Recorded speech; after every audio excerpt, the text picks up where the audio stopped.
دوستوں بہت پرانے زمانے کی بات ہے کہ کسی سلطنت پر ایک بادشاہ حکومت کرتا تھا۔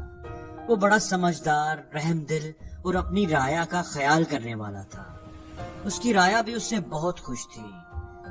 جہاں اس بادشاہ کے اندر اتنی خوبیاں تھی، وہاں کچھ خامیاں بھی تھی۔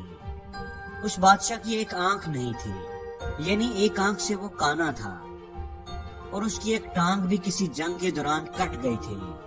اب اس نے چلنے کے لیے لکڑی کی مصنوعی ٹانگ لگا رکھی تھی۔ ایک دن وہ راجہ اپنے محل میں ٹہل رہا تھا۔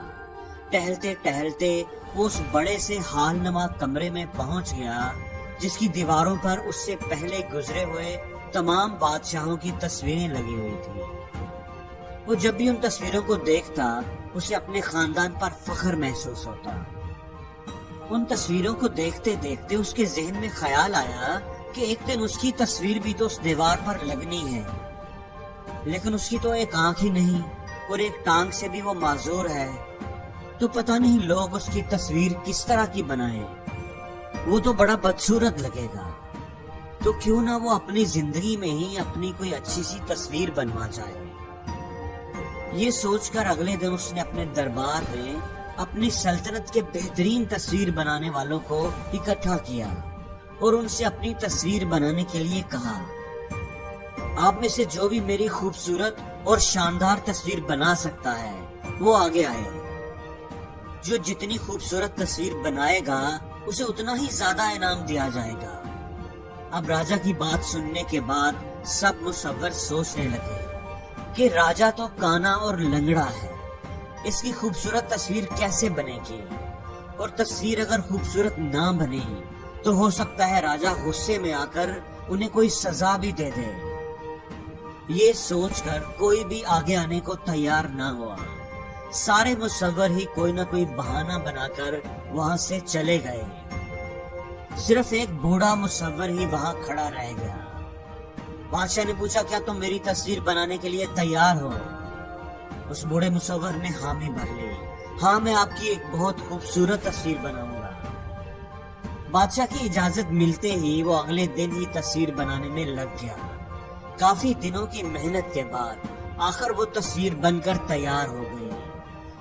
جس دن تصویر کو بادشاہ کے حضور پیش کیا جانا تھا، اس دن بادشاہ کے دربار میں باقی لوگوں کے ساتھ ساتھ ان سارے مصوروں کو بھی بلایا گیا تھا جنہوں نے تصویر بنانے سے معذرت کی تھی۔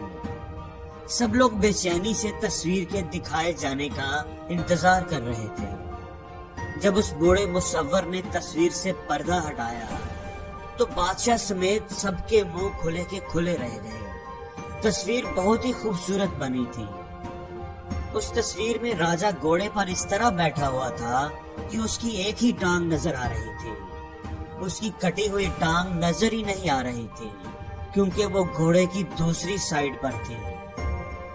بادشاہ کے ہاتھ میں تیر کمان تھا اور وہ ایک آنکھ بند کر کے نشانہ لگا رہا تھا، جس سے اس کے کانے ہونے کی کمزوری بھی چھپ گئی تھی۔ وہ تصویر دیکھ کر بادشاہ بہت خوش ہوا۔ اس مصور نے اپنی عقل مندی اور مہارت کی وجہ سے راجہ کی خامیوں کو چھپا کر ایک بڑی ہی خوبصورت تصویر بنائی تھی۔ بادشاہ نے نہ صرف اسے ڈھیر سارا انعام دیا بلکہ اپنے دربار میں ایک خاص عہدہ بھی اسے دیا گیا۔ دوستو اس کہانی سے ہمیں دو سبق ملتے ہیں۔ پہلا یہ کہ زندگی میں ہمیشہ مثبت سوچنا چاہیے۔ زندگی میں اگر آگے بڑھنا ہے تو اپنی سوچ کو ہمیشہ مثبت رکھو۔ ہر چیز کا روشن پہلو ضرور ہوتا ہے، بس ہمیں اسے دیکھنے کی کوشش کرنی چاہیے۔ چاند کو آپ محبت سے دیکھیں گے تو آپ کو اس کی چاندنی ہی نظر آئے گی۔ اس کا حسن، اس کی خوبصورتی آپ کو مسحور کر دے گی، ورنہ دیکھنے والوں کو تو چاند میں داغ ہی نظر آتے ہیں۔ ایک مکھی سارے خوبصورت جسم کو چھوڑ کر صرف زخم پر بیٹھنا پسند کرتی ہے، جبکہ شہد کی مکھی گھنے جنگل میں سے بھی پھول کو ڈھونڈ لیتی ہے۔